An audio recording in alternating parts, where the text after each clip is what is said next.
Hello everyone, welcome to MES e-learning channel.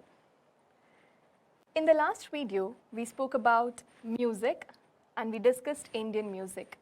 In this session, we are going to talk about Carnatic and Hindustani music. So let's start with Carnatic music. Carnatic music is a classical music tradition that originated in southern part of India. It is one of the oldest and most sophisticated musical traditions in the world with a history that dates back over 2000 years. Carnatic music, So Carnatic music is characterized by its complex rhythms, intricate melodies and the use of improvisations. And it is often performed in a call and response format with a lead musician or a vocalist improvising on a specific raga, that is a melodic scale. So in the last video, we already discussed about ragam and talam, with the accompanying musicians following like a specific rhythm.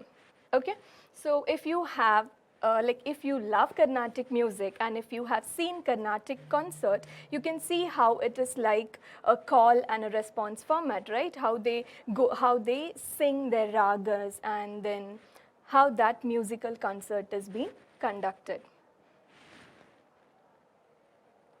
And Carnatic music also has a rich and complex system of notation and performance practice. So see, now when you basically start learning any art form, now talking about music, when we learn the basic musical rhythm, tala, we start with sa, re, ga, ma, pa, da, ni, sa, and then there are many elements added on. Then as the learning progress, it gets more complex and there is always a scope of improvisation there. The music is typically learned through a system of oral tradition, with teachers passing down the music to their students through a process of demonstration and repetition. See now, Carnatic music, it's not something that's very easy where you just listen to videos or you just learn it.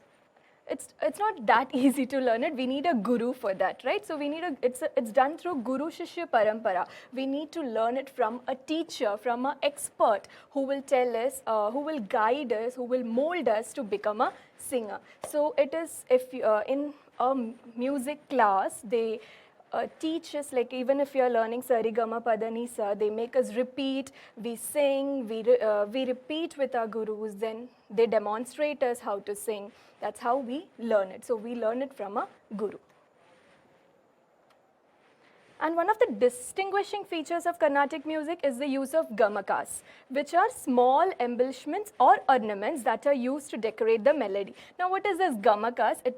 See, gamakas is very simple. Now, you might have heard Carnatic music. So those who are in love with Carnatic music, or if you follow Carnatic musicians, you may know it. But for others, I'm not a professional singer, but I'll just give you a small idea about it. Now, if you have heard Carnatic music, like we know, sa, re, ga, ma, pa, da, ni, sa. So when they add that sa, that whatever they added with the music, that is nothing but the gamakas. So these gamakas add depth and complexity to the music and are important aspect to the Carnatic musical style. So next time whenever you hear a Carnatic music, so see how they use gamakas, how they improvise it, okay? So I hope you understood what is gamakas. So now this Carnatic music has a rich cultural and historical significance in India and continues to be an important part of Indian classical music today. So we have, when we study or when you read about Carnatic music, no, there are trinities, or they are called as three jewels of Carnatic music. So they are Tyagarajan sir, Muthuswami Dikshitar and Syama Shastri. So they are the three jewels of Carnatic music that we got. So now Tyagaraja sir, he is considered as one of the greatest composers in Carnatic music tradition, and he is known for his thousands of devotional compositions, and many of which are still performed and revered today, like Tyagaraja Sangeetam and Kirtanas. There are so many historical compositions that he has made, which we still use today. So when we talk about Carnatic music, we cannot, we cannot avoid them. And then we have M.S. Subbulakshmi, She was a legendary vocalist and she was known for her powerful voice and emotive performances. She received many awards and honors throughout her career, including the Bharat Ratna, which is India's highest civilian honor. Then Bombay Jayashree, you might have heard songs of Bombay Jayashree. So she's a singer, she's a composer, music educator. She's known for her soulful and non-performances as well as her dedication to exploring and preserving the rich cultural heritage of Carnatic music. So that was about Carnatic music. So you can explore, there are many other singers of Carnatic music, so you can hear their songs and explore more about it. Now, that was about Carnatic music, which is from the southern part of India. Now let's talk about Hindustani music, which is from the northern part of India. So Hindustani music is a classical music tradition that originated in the northern traditions of India, including present-day Pakistan, Bangladesh and Afghanistan. It has a rich and complex history that spans over several centuries and has been influenced by various cultural and religious traditions, including Persian, Islamic and Hindu traditions. This Hindustani music is characterized by its use of raga and tala. That's raga is its melodic scale and tala, which is the rhythmic scale. And it also lays emphasis on improvisation and expression. So the music is typically performed by a lead musician or a vocalist, accompanied by one or more supporting musicians playing instruments as tabla, sarangi, sitar or harmonium. So this is about the Hindustani music. In Carnatic music, the instruments used will be mridanga, violin, flute, and then add-on instruments are there. And for Hindustani, what we use is tabla, harmonium, sarangi, sitar. And here the musical notations that I have shown here is like dhari, kita, dhaka, dhana. Like it is different from Carnatic music. And one of the distinguished features of Hindustani music is the use of microtones or small intervals between the notes of ragas, and these microtones add depth and complexity to the music, okay, and are an important aspect of Hindustani musical style. Hindustani music also has a rich system of notation and performance practice with different schools or gharanas.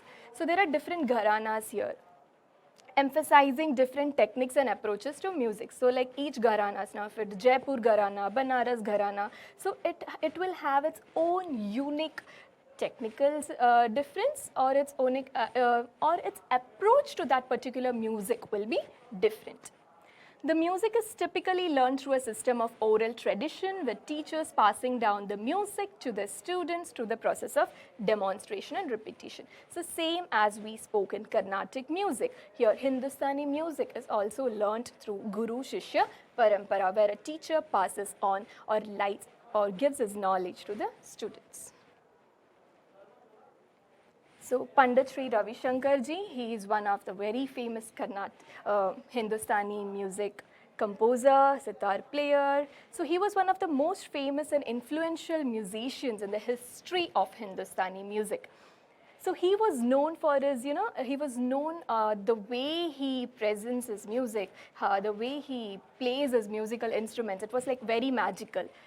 And he introduced Hindustani music to audiences around the world.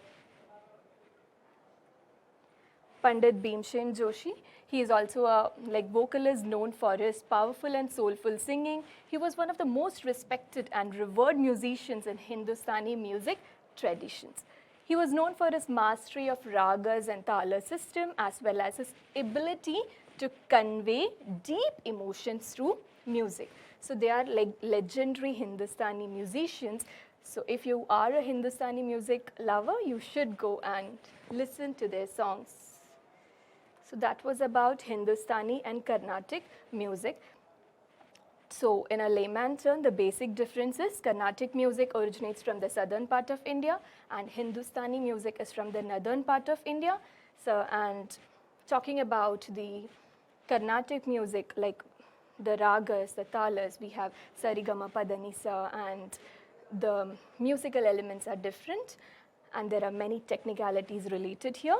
And in the Hindustani music, there we have talas like tin tal, ek tal, and for them it is different. That is some of the basic differences for a layman who don't know anything about music to identify the difference between Hindustani and Carnatic music.